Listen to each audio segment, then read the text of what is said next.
All right, let's compare two mini tablets. One from Apple, which is the iPad mini 6th generation, and Samsung's Galaxy Tab A7 Lite.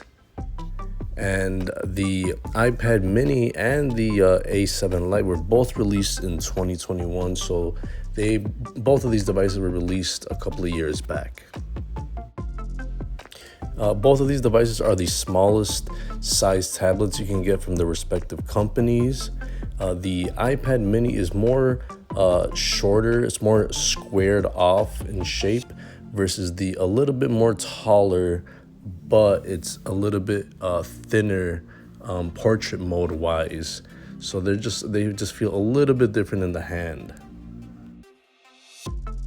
Both of these devices come in Wi-Fi only and also with cellular capabilities. The iPad mini is a more lightweight device, coming in at just under 300 grams, while the A7 Lite comes in at almost 100 grams more at 371. Build quality, there's no question about it. The iPad mini is just a more upscale, modern build quality, glass and aluminum frame, compared to the more cheaper materials on the A7 Lite, but it also feels good in the hand, and it's also made from aluminum and glass. But the overall better build is going to be the iPad mini. One other difference between these devices is that the iPad mini has eSIM technology while on the cellular version, while the Samsung doesn't have the eSIM. It has only a nano SIM card slot. The iPad mini also supports the Apple Pencil as well for a stylus support. Both of these devices have a slower 60 hertz refresh rate. Overall screen size, the iPad mini is a little bit smaller at 8.3 inches versus the 8.7 inches on the Samsung. But like I said, the iPad is more squared. The Samsung is more of a portrait size. The iPad is running obviously iOS or iPad OS, and we'll get several more years of updates. While the Galaxy Tab is running, I had a few updates at launch with Android 11, and now has Android 14 with Samsung UI on top, but it's not going to get any more updates, it looks like. The chipsets, the A15 Bionic on the iPad, you get a MediaTek processor on the Samsung, and obviously the more powerful device here is going to be the iPad mini. As for internal storage, the iPad comes in at 64 gigs, while the Galaxy Tab starts off at 32 gigs. Both of these can be found in a 4 gigabyte RAM model. Well, the iPad only comes in 4 gigabytes of RAM. The Samsung starts off at 2 gigs, and you can get it also in 3 and 4 gigs of RAM. But as for the storage, the iPad mini doesn't have a SD card slot, but the Samsung Galaxy Tab does have it for external storage. The camera setup, you got a 12 megapixel shooter on the iPad, 8 megapixels on the Samsung, shooting 4K on the iPad, 1080p on the Samsung. Selfie camera, 12 megapixels on the iPad, 2 megapixels on the Samsung. One difference here is that the iPad does not have a headphone jack, while the Samsung does. Both of them have Bluetooth 5.0. Neither of these have NFC, but they are both rocking the USB Type-C port for charging. For unlocking the device, we do have a drastic difference here. The iPad mini has a side-mounted fingerprint reader, while the Samsung doesn't have any type of biometrics besides face unlock, and it's the weaker kind, and it's not that accurate. You have to really be patient with it, but it's there. If you don't use the face unlock, then you're gonna have to use the keypad.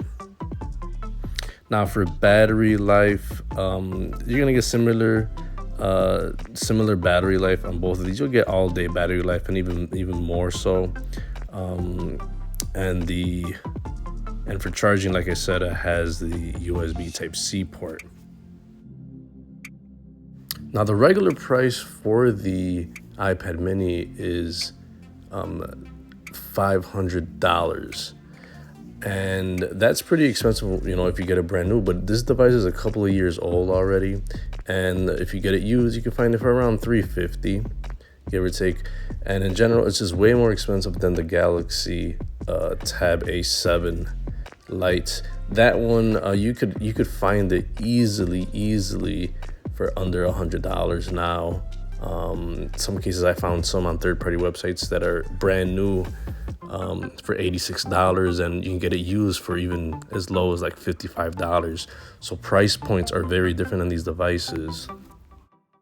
Since tablets in general are more of a consumption device, I thought it'd be a very good comparison between these devices. You're mostly going to be using them for browsing the web and for watching videos and looking at pictures. And I think the overall better device is going to be the Samsung, just because of the price point and also the form factor as well. It's more like of a book shape. And since you do not need a lot of power to run video apps, and just to view content and maybe even check your email and stuff like that, so it doesn't matter how fast the processor is. And then also the cameras, they're going to be better on the iPad mini. But if you got a tablet, you probably already have a phone, and the phone is going to take way better pictures. You don't want to be using a tablet in general, and that helps the Samsung a lot because the cameras are pretty terrible, selfie and from the back. But it's if you want the ecosystem and you want a little bit more better build quality, and you want that fingerprint unlock, the iPad is very nice and also has a stylus support. But I think you're going to be better suited if this is your secondary, your third device, and you're getting a lot for like less than $100. You're getting a lot of value, and you have features like the SD card slot, and just the price point is just very good. You're also getting a headphone jack that's not found on the iPad mini, and you can find that on the Galaxy. That's the bonus right there. But you do have a choice here, and if you want just a better experience software-wise, then you might be better suited with the ecosystem of the iPad mini. But it's going to cost you an arm and a leg compared to if you just want to use it as a consumption device and maybe even reading books, browsing the web, email, that type of stuff. Nothing too crazy. The Samsung is better suited for you, especially so you can get it as low as like $50 to $60 used. So that's my comparison of the iPad mini 2021 6th generation and the 2021 Samsung Galaxy Tab A7 Lite.